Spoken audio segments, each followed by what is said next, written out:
Hi అండి. పన్నీర్ బుజ్జి ఎలా తయారు చేయాలో చూపిస్తాను.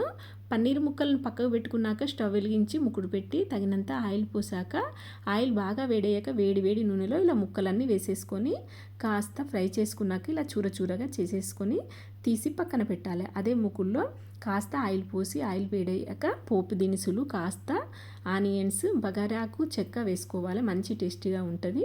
అల్లం వెల్లుల్లి పేస్ట్ వేసుకున్నాక పచ్చి ధనియాల పౌడర్ వేసేసుకుని కాస్త ఫ్రై అయ్యాక టమాటా ముక్కలని చిన్న చిన్నగా కట్ చేసుకున్నవి ఇలా వేసుకొని తగినంత కారం, కొద్దిగా పసుపు, ఉప్పు వేసుకోవాలి.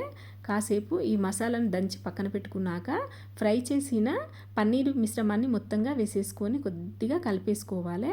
ఇప్పుడు ఇందాక దంచిన మసాలాను వేసేసుకున్నాక కొత్తిమీర యాడ్ చేసుకొని కాసేపు ఫ్రై అయ్యాక స్టవ్ ఆఫ్ చేసుకోవాలి. చూసారు కదండి ఎంతో టేస్టీగా ఉండే ఈ రెసిపీ. నచ్చితే మీరు కూడా ట్రై చేయండి.